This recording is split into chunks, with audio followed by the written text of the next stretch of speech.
UFOs for President podcast with Coralie Soto, Jasmine Haywood, Aiden Osborne, and Omarri Thomas.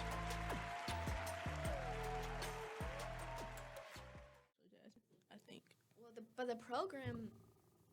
Would the program be the one that's airing, or is it the preview? This is it. This is the one that's airing. Oh, okay. Okay, cool.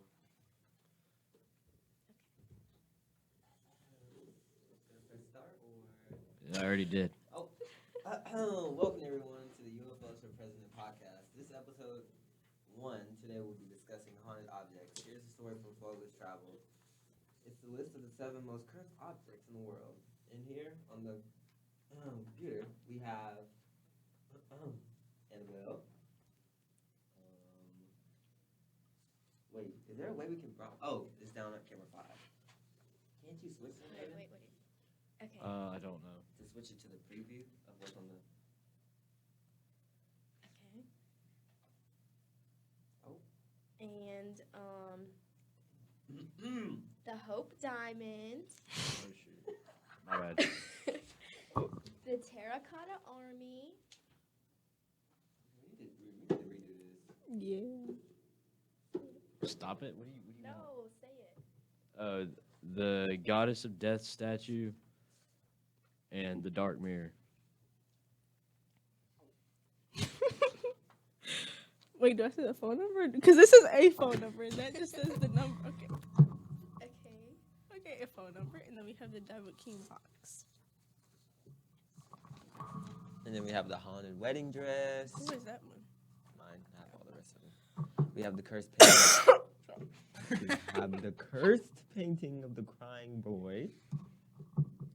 We have. I cover my mouth when I cough. I'm sorry. We have the eBay, the eBay haunted painting. Someone mute her. Mute. Sorry, I'm saying. Okay. The eBay haunting painting, the conjure chest.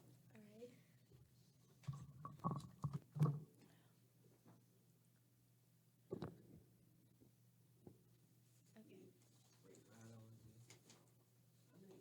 We have Valentino's curse ring, and last but not least, sit back and relax, the chair of death. right. So let's just get started with Annabelle. This place takes in Monroe, Connecticut, inside of Warren's Occult Museum. The doll's name came from an alleged girl who possesses it. In the early 1970s, a young college student named Donna gave the doll to Ed and Lorraine Warren, a now famous courtesy of the aforementioned big screen horror films, paranormal investigators. Originally, Donna received the dolls as a gift for her mother, who purchased it at an antique shop.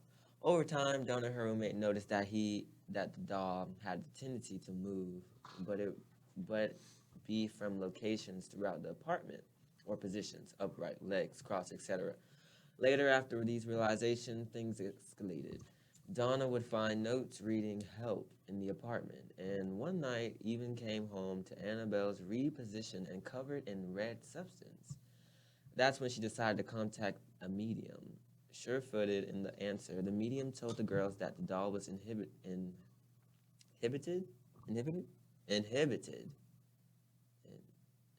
by the spirit of someone who was killed in their building. However, when their cautious friend Louis voiced his concerns that something more sinister was afoot, the story goes that Annabelle attacked and killed Louis when he got up to investigate noises while hanging out of the girls' apartment that one night.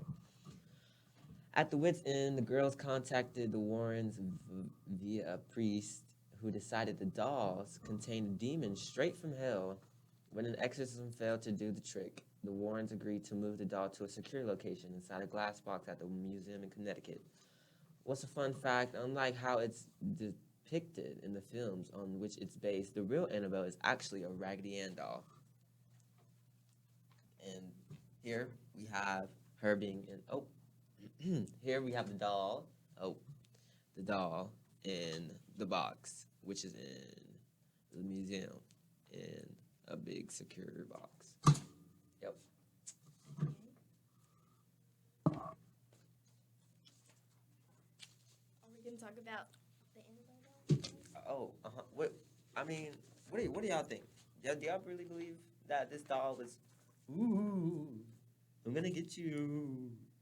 Like, let's be for real. Like, if we were Okay, actually maybe. serious. You have something to say? I mean, I don't know. I feel like that box isn't very secure for something that would actually be haunted. Like, it would probably be able to get out of that box really easy if it tried.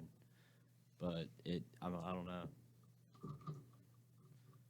I believe it could have been at one time, but I think maybe the spirit left it, I guess. Right. Back to Omarri. But yeah, what Aiden was saying, if something's that serious, I would want it to be more in like a secure building other than like a box, because that doesn't really make sense to me. I thought it was in a secure building. I think she escaped. Yeah, didn't. Because there was a story where she had.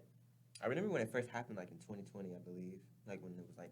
Did they catch her? Wait, let me like. Let me do that. Because I'm pretty sure that she had escaped from her box. Where's the first one at? Oh.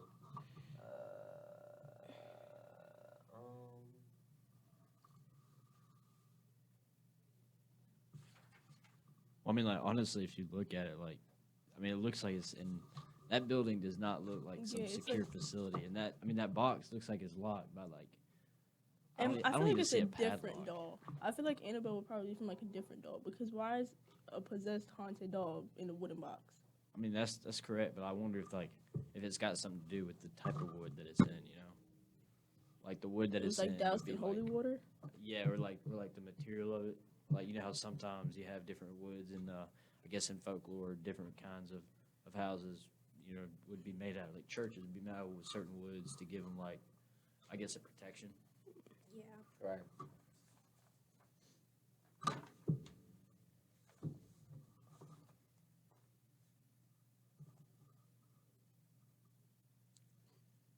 What about you, Jasmine? Anything to say? No, I agree with what you said. That they should keep it better protected. Solid. Okay, guys, moving on to the Hope Diamond, because Alright. Annabelle, she's lame. No, That's something good. no, when she come for you. Okay. Yeah. What? The Hey, Hope wait. Diamond. Hold on. One second. Wasn't she violent or something? Like, wasn't she like doing something to the people who had her? What does it I say think on so. there? Didn't she kill She the wrote boy? help or something? The doll itself said like help in the apartment, and like one night it was like repositioned, like in a different place. So I guess it's like, I don't know, like Yeah. it's just something weird to think about. But one thing I want to know is like, I wonder if that doll, like, if not only was it repositioned, but it was it like you know, I guess doing stuff in the house, like messing with objects and like, or perhaps the people, because I don't remember. I know it did in the movies, but I don't know about in real life, because obviously, you know, in the movies they're gonna make it a little more dramatic. Right. But what's the next one we got? Next is the Hope Diamond. It's in Washington, D.C. It's violet, and people think that it's haunted. It's one of the most famous diamonds in the world, so maybe this isn't so surprising, although many have speculated that reports of a curse are simple efforts to increase the object's air of mystery. Let's indulge a bit, shall we? In this earlier form, the diamond, which was most likely cut from a mine in India, is said to have been stolen from a statue. The thief was subjected to an extremely unfortunate death. This kicked off what seemed to be a string of upsetting fates for many of the individuals who owned or even touched it over the years. Jacques Collet died by suicide. Princess de Lamballe was killed in a massacre in the French Revolution, and merchant Jean La Tavernier was mauled by wild dogs, just to name a few. You can breathe a sigh of relief, though, because since Harry Winston donated the diamond to the Smithsonian in 1958, the alleged curse seems to have abated. All right. Y'all think that the diamond is actually cursed? I mean, I believe that anything can get cursed, but like my question is, how does Why is it called the Hope Diamond if it's cursed? Yeah. But Did it say how it got cursed? It says it was stolen from a statue. Yep, that explains it. Yeah, sounds about right. And then everyone after that has had unfortunate deaths or suicides. But since it's been in the Smithsonian, nothing has happened, so I don't know. Well, I wonder if that's got to do with anything like, nobody's touching it, like it's just stayed there because everybody who's been dying from it, they had it, but right now it's not really in possession of anybody, so nobody really has ownership of it, so it's not gonna be dangerous. You know what I'm saying? So do you think if somebody got possession of it, something bad would happen to them? Probably. I think most definitely if someone came in and stole that diamond and grabbed a hold of it, I'm sure that something bad could very much happen to them. Okay. Next is the Terracotta Army in China. Okay, so maybe this one isn't so much as cursed as it is harbinger of an extremely unfair situation, but I'll let you decide. Farmers discovered the iconic terracotta figures of warriors, chariots, and horses, which depicted the army of the first emperor of China in 1974. The work of art was buried with the emperor in 210 BC to commemorate his empire, and the area has since become a destination for travelers all around the world to cross off their bucket lists.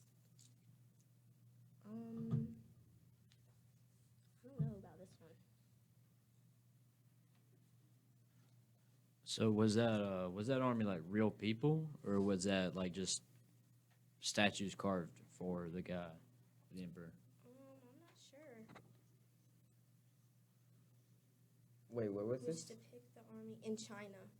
Oh, It says the works of art were buried with the emperor in 210 to commemorate his empire. So I'm guessing it sounds like it was honestly just a bunch of statues that they had carved. Yeah, I don't know what's cursed about this one. I really don't see how it could be cursed. I mean, unless they like prayed over it or something when they were burying it. But does it say anything's happened to them, like to anybody who's been in contact or seen or near the army? Nope, it hasn't.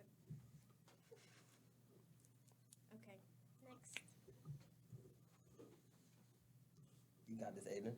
Aiden, the bottom of your thing is on the top of my page, so.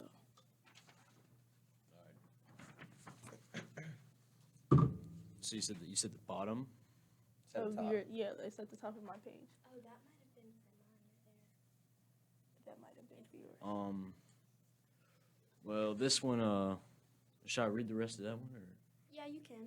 All right, so it says over time, though the farmers and the land they live off became overshadowed by the government, businessmen, and third-party officials who wanted nothing more than to gaze and profit upon the warriors. And wouldn't you know it, the farmers received not a dime for the field or for the find. In fact, their 2,000-year-old village, which originally believed that disturbing the army would cause misfortune, was sure enough claimed by the state and demolished, only to be substituted for gift shops. Which, I mean, I guess I understand how that one would make it haunted. Anybody who messes with it would, I guess, have that army come after them. But I don't know, it's not that interesting. I mean, but it makes sense though, like Oh, for sure, for people to believe that. the haunting souls and you mess with my king, I'm gonna haunt you. So it kind of like ties in together. Yeah, but I feel like it'd be a lot scarier if they were actual people who like warriors of him who had died in some war and then they got mummified and buried or something. Yeah. But next we have the goddess of death statue, also known as the woman from the limb. And the first question out of your mouth upon seeing this is what am I looking at? exactly. The best answer that this writer can provide you at the moment is I don't know. The little I do know about this limestone statue, though, is pertains to its cursed nature. The artifact was crafted around 3500 BC and found in Cyprus in 1878. And of the families it's belonged to over the generations, each one has been torn apart by death. Within 6 years of ownership, all 7 members of the first family had perished. Once the second owner, Ivor Minucci, acquired it, death came for him and his family after only 4 years. The statue then vanished for a long time, but when a new third family eventually did lay claim to it, several members of that family too had died. However, 2 of the remaining members were very wisely, donating the artifact to the Royal Scottish Museum. So that's all it says for that one. Okay, but can we just take a moment to mesmerize how this statue Yeah.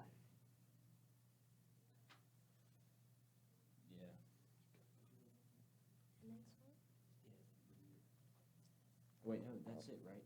No, I'm sorry.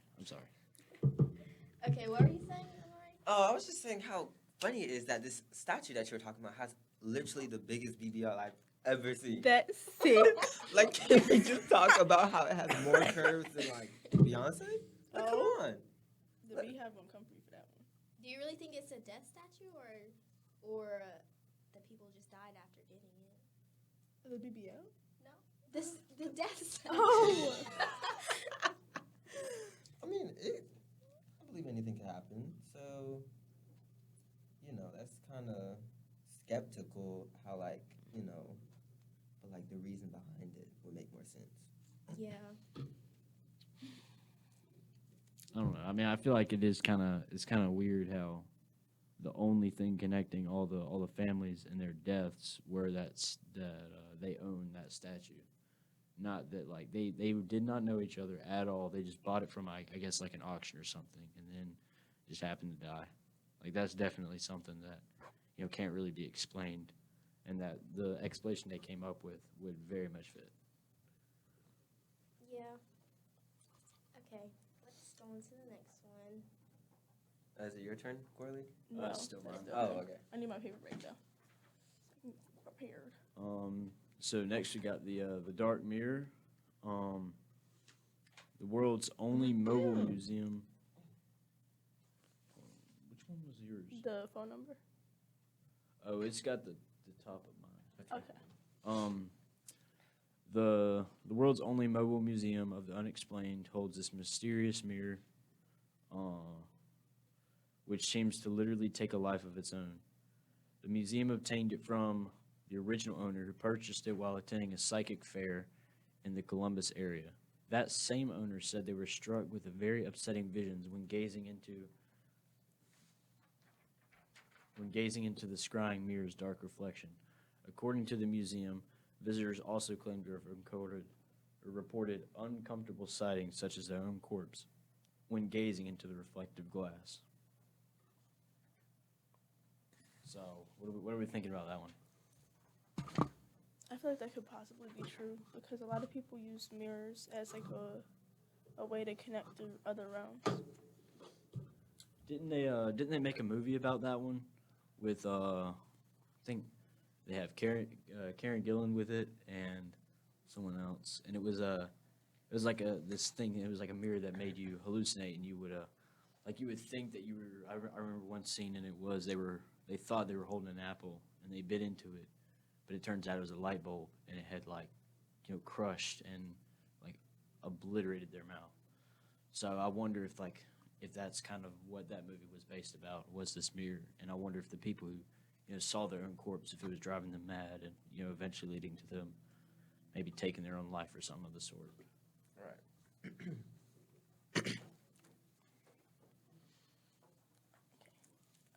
Moving on, we have A phone number.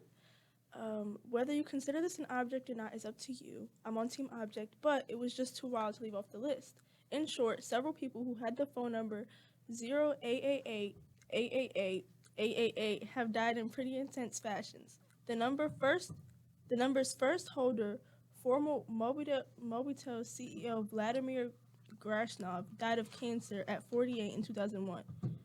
The number was then passed to a Bulgarian mob boss who was shot and killed by an assassin in 2003. After that, the number became businessman. I need help. This Konstantin, this he live? This he lives. Okay, Konstantin he lives until he was fatally shot outside of a restaurant in 2005. The number was suspended after that, and the mobile phone company Mobitel did not provide details as to why. What are we thinking? Do you think the phone number's haunted? I would think it would be more haunted if it had 666 and more 66. But 8, this means it's kind of a wait. That was not the time for this. This is not an ASMR channel. I mean, but yeah, anything could be haunted though. But 8 is kind of a weird number.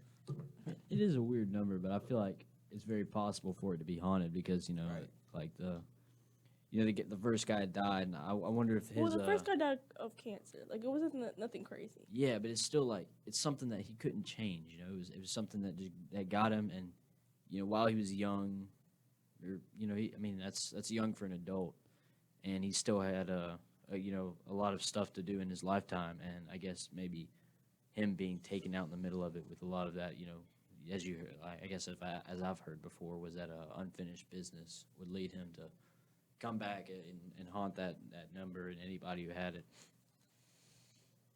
Sorry. Possibly. The other one was a mob boss who got killed in 2003, and then the other one was just fatally shot outside of a restaurant in 2005.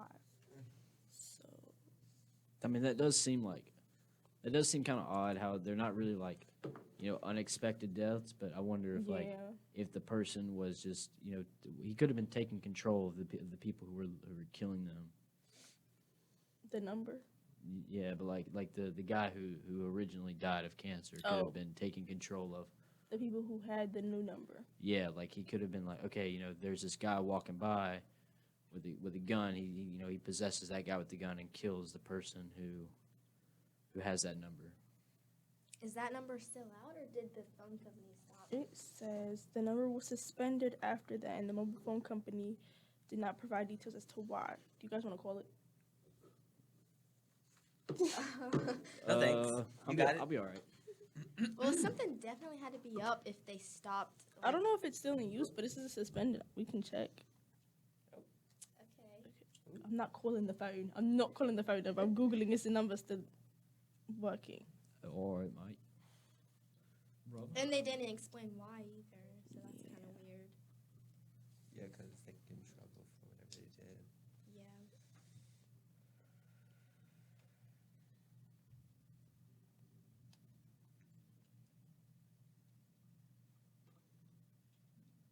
No, it is still suspended. Okay, that does make sense. But the phone number is known as A1. A1? That's what they call it. They call the phone number A1, and it's a jinxed phone number. I don't even like A1 steak sauce that much. I'm sorry. But the phone number is still suspended. I mean, I guess it makes sense. There's not really, reason to take it out of, put it back in service and, risk somebody else's life, I guess. Yeah. Right. Because how all three of your owners die. Yeah, that is very, very suspicious. Anyways, next we have the Davakin box. Attained by a paranormal fanatic, Zach Baggin, in 2017, this well-known wine box is allegedly possessed by Dabik, which in Jewish mythology is a malicious and possessing demon. The item, which inspired the 2012 horror film The Possession, gained attention when it was auctioned on eBay in 2001 by a man who claimed he bought it at an estate and its original owner was a survivor of the Holocaust. The man reported encountering strange activities occurring when the box was around, including horrific nightmares. The object was made even more famous in 2018 when the singer Post Malone touched it in an episode of Ghost Adventures and has reportedly been dealing with the consequences ever since. do remember about hearing about that. Yeah, me too. Post Malone. About Post Malone touching it? Yeah, What- because the name sounds familiar, but I don't remember. What the did he say case. about the box? I don't exactly remember. I know it was so long ago, and but I just remember hearing about it, and it was like he was like doing it, and I think that was before like when he just started getting famous, and it just blown up, and then he was doing a lot of other stuff because music wasn't his. He wanted to try and venture out, but he had touched that box on a show. And then he had said, like, right when he touched it in the show, I think he said something along the lines of, like feeling it was something changed, like something not right. Especially with that box.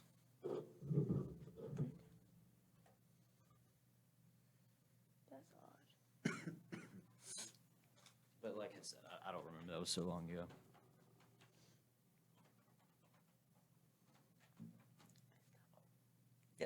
Let's wrap it up. Okay. Okay, I think I have the next one. Wait, whose is this? Who has the top? Is this the wedding? Okay. dress? Are you gonna do it? Oh wait, did you do two? I did too. How many Okay. did you do? Two. I think everybody's done Yeah, we two. did. Okay, I guess we're starting. So are we gonna like start over again with you or? Start over. Okay. Wait, do y'all want? Wait, where's the ones we just had? Put them all up there. Okay. This. Wait, it's these three, right? Because the bottom. Oh wait, why does no? I'm just gonna pass it around because like all this is like connected. All right, so we're gonna be talking about top 10 most haunted objects in the world. Number 1, haunted wedding dress. The haunted wedding dress is kept in a room in Baker Mansion. The haunted dress is haunted by the daughter of the man who owned the Baker Mansion. Elise Baker built the Baker Mansion in 1849. His daughter Anna loved a local street worker who was forbidden from marrying his daughter because he was a lower class. Since Anna was never allowed to marry the man she liked, like an old maid in 1914, when the mansion was converted into a museum, a wedding dress was kept that gained much popularity for being haunted. Many visitors visiting the museum have claimed to seen the dress move or dance within the glass case. It is believed that the ghost of Annie is haunting the wedding dress. The ghosts of both Elise Baker and Anna have been spotted in the mansion by the frightened staff and workers. What are we thinking, guys? Wait, so did she marry that guy that she wanted or no? It said that something about she loved him and she was forbidden from marrying him. So she was never allowed to marry this man. She died like an old maid. Yeah, she died in 1940. So that's probably How'd why she it's die? haunted, because she was probably upset that she couldn't marry who she wanted to.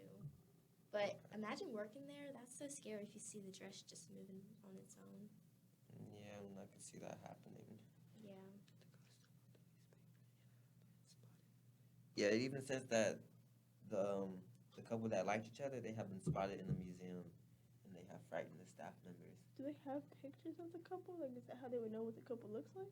I mean, I don't think How so did she because die? it's Like, do they specify or is it just like, oh, They she don't. died like an old maid? no, it didn't specify. But like, imagine that.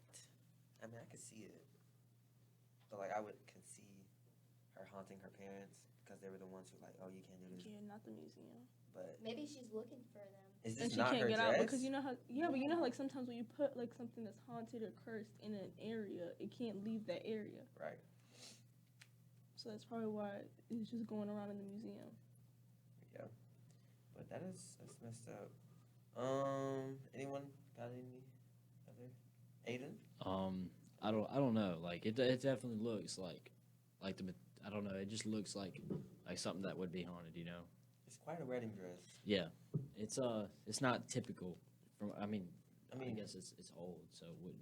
It for the wouldn't really 90s, do. 1900s, it was. I mean, I guess it fits, but still, like That's kind of. it definitely looks creepy, and especially with that story, I don't know. Like it seems like like she's got a lot of reason to stick around and be not at peace with how she died and the way that her life was. Right. Okay, so moving on to number 2, the cursed painting of the Crying Boy. The Crying Boy was a painting by Italian printer Bruno Amidio that was mass-produced. The painting is known to have been widely distributed from the 1950s. There are many versions of the painting, all of which portrays a crying boy or a girl. A certain urban legend attributes a curse to the painting. On September 4th, 1984, the British tabloid newspaper The Sun reported that a firefighter was claiming that many undamaged copies of the paintings were frequently found amidst the ruins of burned houses. Over the next few months, The Sun and other tabloids ran several articles of house fires suffered by people who had owned the painting. Steve Punt, a British writer, a comedian, investigated the curse of the crying boy in a BBC radio called Punt P1 Steve Punt. Researched the painting and its history deeply. He came to the conclusion in the program, following testing at the building's research establishment, that the prints were treated with some varnish containing fire repellent, and that the string holding the painting to the wall would be the first to perish, resulting in the painting landing face down on the floor and thus being protected. No explanation was given as to why no other paintings were turning up unscathed. The Curse of the Crying Boy was mentioned in the TV series Weird or What in 2012 episode. What do you think? That is quite an ugly baby, but Oh. I mean, I just don't really. It's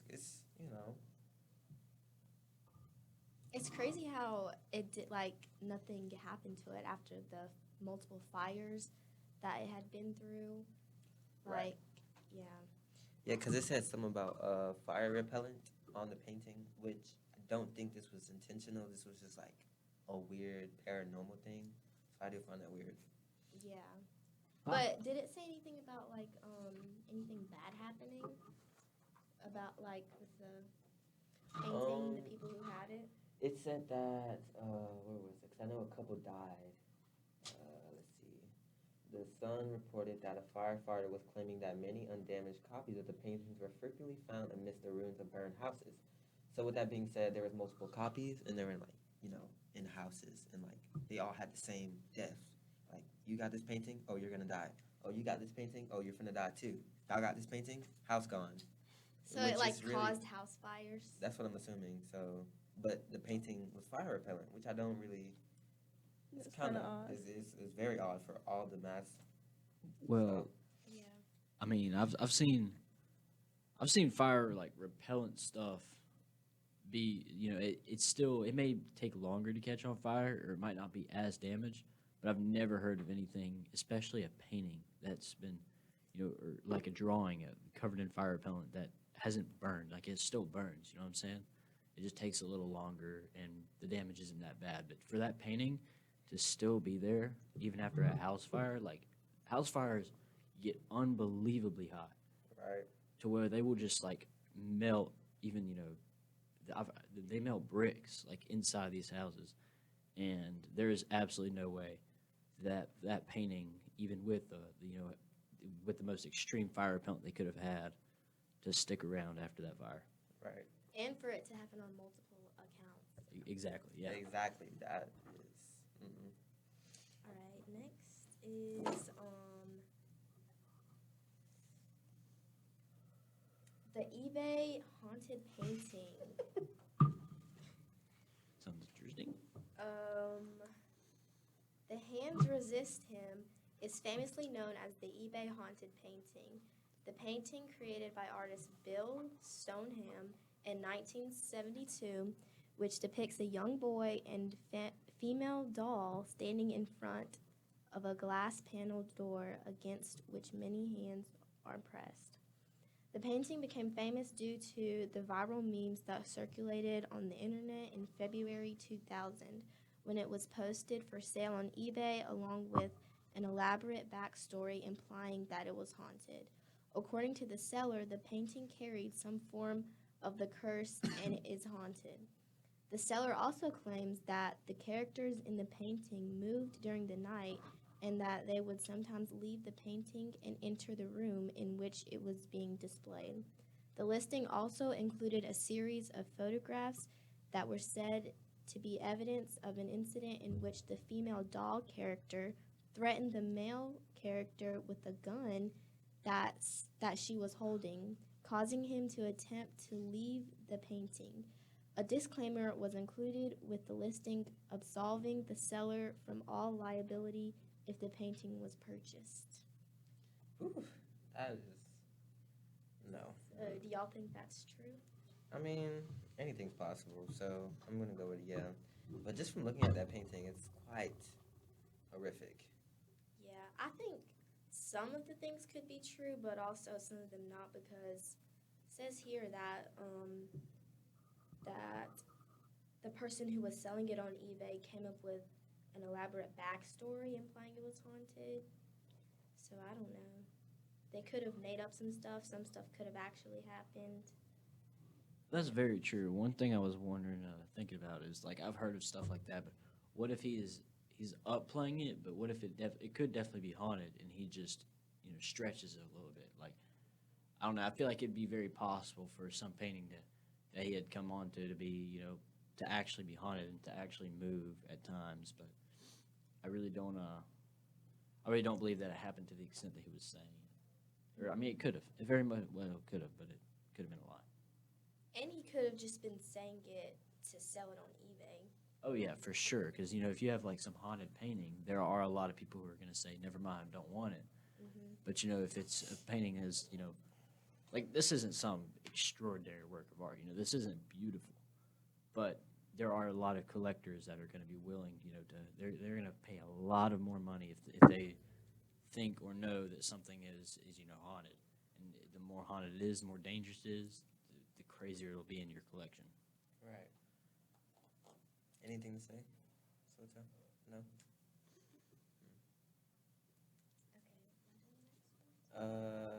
Is that... Oh, wait, no, you can get the next one, Aiden.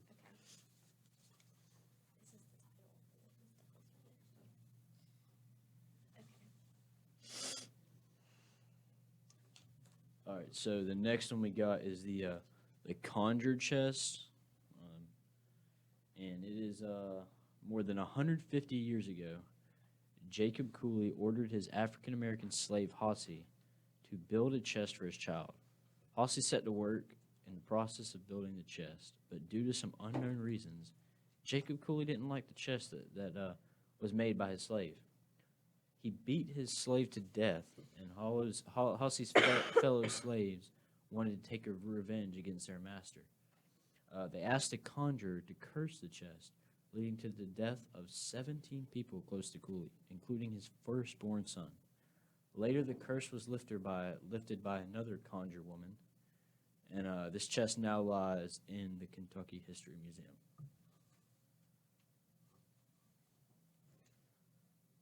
So that's... I just find it funny about the slave part. Like, damn, like, woof. Just to put a box? Like, come on. Like, they just had slaves for anything. Yeah. But I can definitely, understand why it would be haunted or, conjured or whatever. Right. Because he got beat to death. Oh, yeah, for sure. I mean, that was Yeah. a very, brutal death. And then, but that wasn't why that would be, something easily, for that woman to be able to tie it to that chest. I feel like part of the process of if I were to try and haunt something is that thing needs to have some tragedy tied with it, and that 100% every bit of that foundation was there, and all she had to do was just put it all together. And I mean, the fact is, what did it say? 17 people died, and they were all close to Cooley.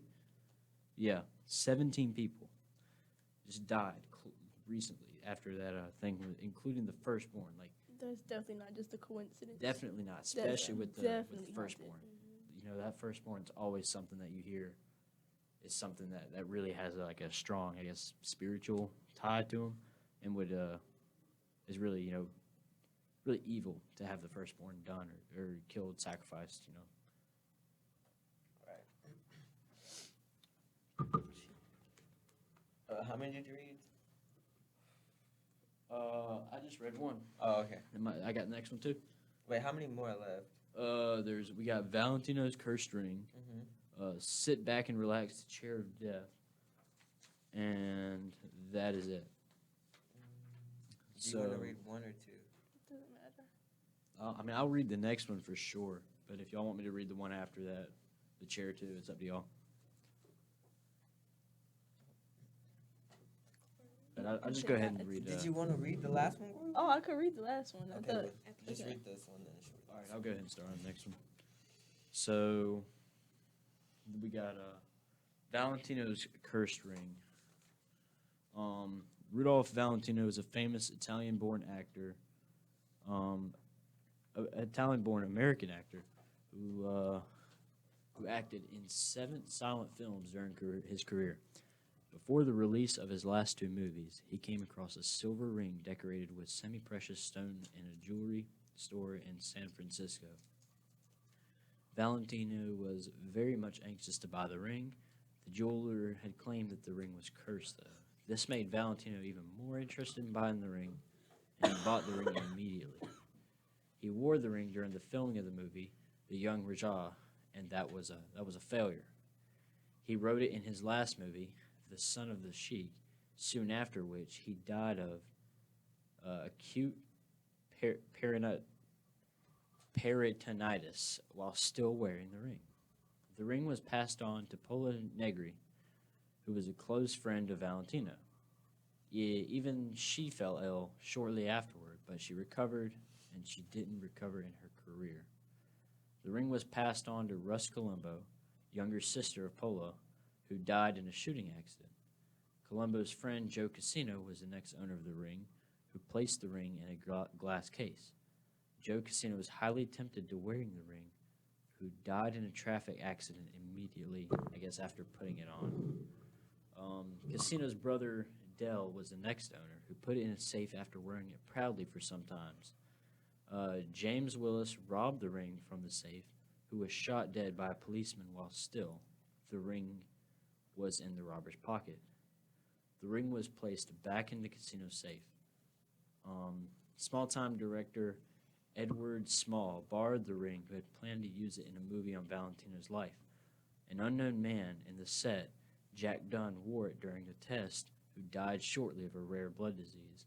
Now the ring is in a safe deposit box in a Los Angeles bank. And that is that one definitely seems like not a coincidence at all. Yeah. Right. I feel like he kind of brought that on himself because Oh, 100%. like the seller warned him about it being cursed, and that just made him want it more. So that's kind of his fault. Oh, for sure. But like that's one of those things I think I was talking about with the painting is, some people are into collecting, like more cursed items, and if they find out it's cursed, they'll pay way more. I don't understand why they do that. Because, like, we're telling you it's cursed.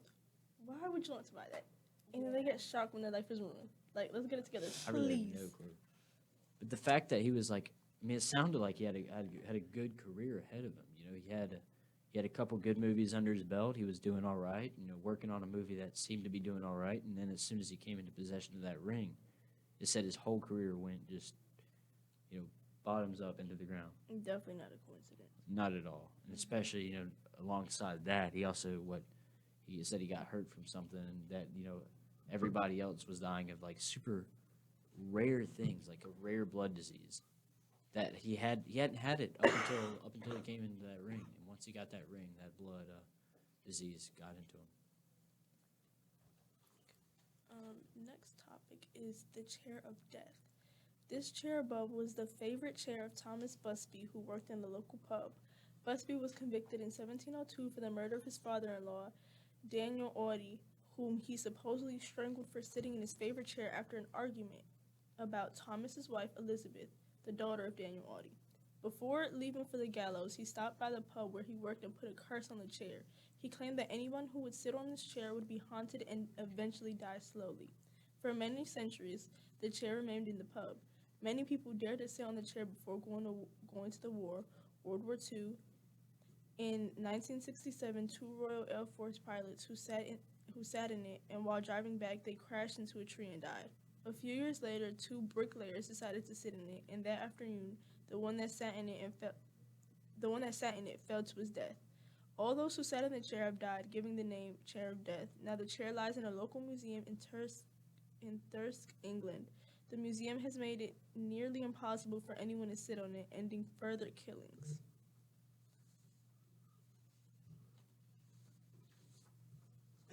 Quite a chair. I think it's haunted because of for the one, picture. Why is it on the wall? I'm not liking Yeah. that. Yeah. That's For very two, odd. The argument with him and his son or whatever, whoever it was. He killed his father-in-law over his wife. Yeah, I feel like that's kind of. That's definitely odd.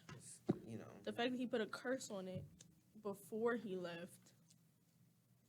That's insane. But the real question is, how on earth do you put a curse on Maybe he something? was like, whoever sits in this one, they're dead. But like, that's like such a weird thing because anybody could say something like that.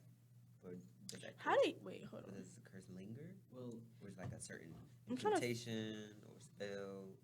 Probably like some kind of But- spell. Right. What's odd is that Thomas didn't die. Like he didn't die by the chair, and he wasn't the one that died. Because normally it's like this whoever or whatever died is the thing that's haunting it. He didn't Right. die. He just ended up getting convicted for killing his father-in-law. I mean, maybe that was just karma. well, what if the father, the father dying was what kind of it was that tragedy that tied that chair to being cursed, like the uneven or not peaceful, death of his father, someone he's related to, someone in his family, and that led to him being the one who, in essence, kind of carried out the son's, I Well, guess I don't- curse, sort of I explain. don't think so because Thomas killed the dad. Yeah. So they were beefing. So why would the dad want to like help his? What I'm saying is, he might not have been like helping him. He might have been just like forced to, because a lot of he put the spirits. curse on it. Yeah, like a lot of spirits don't want to be here. Like there is a way, if you like release them, they go away. It's just like a loop. Like they're stuck. They can't. They don't want to. They want to move on. They're not there. It's not. They're not like thinking. You know what I'm saying? They're just like mad, and it's probably him. He's probably just mad, and anybody, I guess, related to his son. Because if you sit in that chair, he could be saying, or one could say that you got like a positive relationship with the son to be sitting in his chair, and then he kills the person in that chair.